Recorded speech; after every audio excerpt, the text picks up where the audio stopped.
Missing episodes and hoaxes. It seems you can't have one without the other.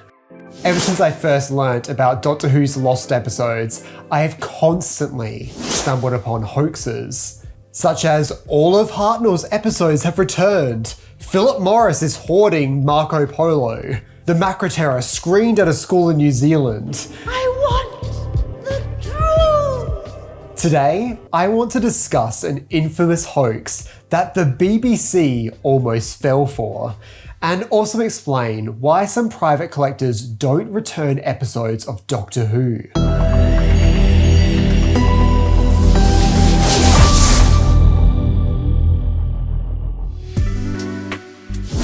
Mark Gatiss, before becoming an incredibly successful writer and actor, was once just a fan of Doctor Who.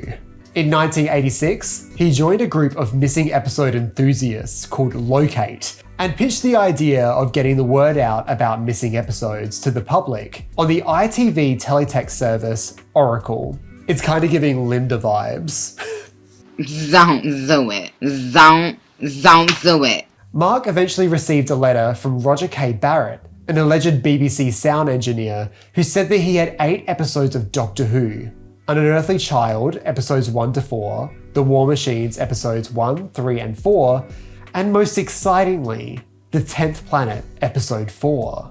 The reason this episode is really important is because it's William Hartnell's final episode, his regeneration story. It's possibly one of the most important episodes in Doctor Who's history, and it's missing from the BBC's archive.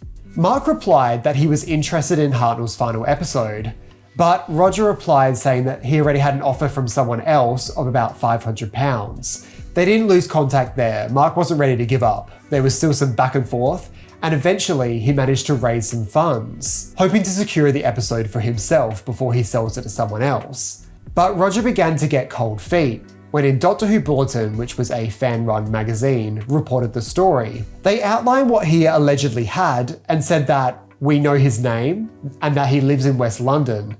Unfortunately, he no longer works for the BBC, so tracing him is proving extremely difficult. Roger became scared that his name was being leaked and stopped negotiations. Then, radio silence. It wasn't until 1991 that our story picks up again, with a rumour posted in Doctor Who magazine, issue 170.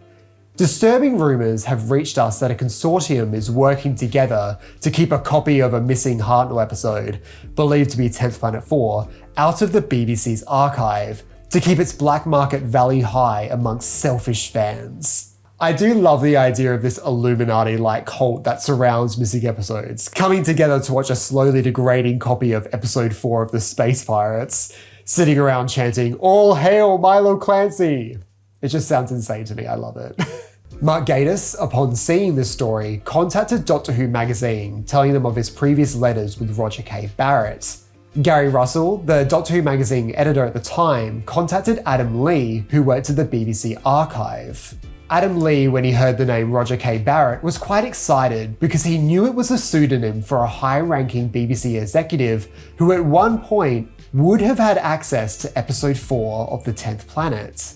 After investigating, he received a tape in the mail from Roger, and it was blank. But, as with all rumours and hoaxes, there are multiple versions of this story. In another version of the story, Adam Lee was told about a film collector who had sold the original film print of The 10th Planet 4 and had made a video copy of it before selling it. But it wasn't a standard VHS, it was an obsolete format known as a Shibboleth tape. I probably butchered that, but we're going to go with it. When it was converted, it was found out that the tape was, of course, blank. If this story is to be believed, the BBC was allegedly going to pursue legal action to pay for the money they used for the conversion. The true story may have been lost to time, but at one point, someone at the BBC did believe this could be a genuine find. So believable that Michael Craze, who played Companion Ben, recorded 2 introductions for the upcoming 1993 VHS release of The 10th Planet.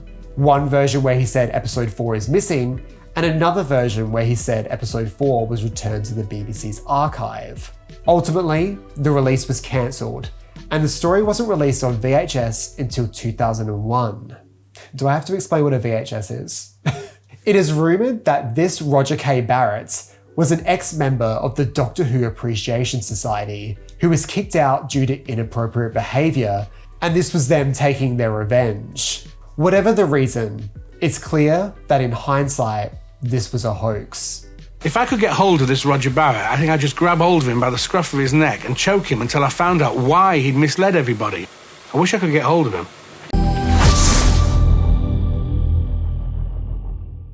I was chatting to a friend recently about private collectors who hold on to missing episodes of Doctor Who. He couldn't understand why someone would want to selfishly keep these episodes to themselves and not share them with the world. To be honest, it's a thought and feeling I've had for a very long time. But I tried to explain why a collector doesn't see it that way. From their perspective, its value comes from the fact that no one else has it, and that it is rare and one of a kind. It doesn't even matter what the episode contains. There's a good chance they've never even watched it. Its value is in its scarcity. It's the fact that they own it and no one else does. These collectors are rarely Doctor Who fans as we are. They might have seen a few episodes as a kid, and when they stumbled upon it, they thought it was interesting. A relic from their past, but not necessarily something they care about now. There isn't necessarily a price that they would accept for it because it's so rare and one of a kind, it's priceless. They could possibly entertain a trade for something just as valuable, but how do you put a price on a one of a kind? A true life example of this is when Ian Levine held onto a copy of episode 1 of The Invasion of Dinosaurs. He kept it just in case someone had a copy of an episode he considered more valuable, so he could trade it. Ultimately, Ian returned the episode to the BBC. Look, I don't think private collectors are these insidious people who are selfishly hoarding these episodes and get off on the fact that the fans can't see them. They just see the value of the tape in a different way than we do. I find it a very difficult perspective to understand because I believe that all information should be accessible to all. It's something I feel very passionate about, especially since I'm a child of the internet, where the information of the entire world has always been at my fingertips. The truth is that these episodes, which exist in private collections, may never see the light of day. When the owner passes away, the episode might be passed on to another private collector, and the loop continues. Or it's left to the family who don't understand its value and it ends up in a skip. Or if we're very, very lucky, it'll land in the hands of the right person who would like to see it returned so that everyone gets a chance to see it. But ultimately, it feels like the chances of that outcome are getting slimmer each day. So, is the 10th Planet 4 still out there? Who knows? We can never say never with missing episodes of Doctor Who. The episodes least likely to be returned somehow make their way back to the archive. There were only ever 2 copies of the Daleks' Master Plan made, and somehow we happen to have 3 episodes from it in the archive. Marco Polo was sold to over 19 countries and not a single episode survives. Math doesn't always tell us what will and won't return. It's a guessing game. But as the years pass, the film prints deteriorate. If these episodes are sitting in people's private collections, we can only hope they're being stored safely, and that one day they see the light of day so we can all enjoy them. Sorry to leave this video on such a sour note, but I think we should still be hopeful, but also realistic at the same time. Sorry I haven't been uploading lately. I got sick earlier this year and I just didn't get better.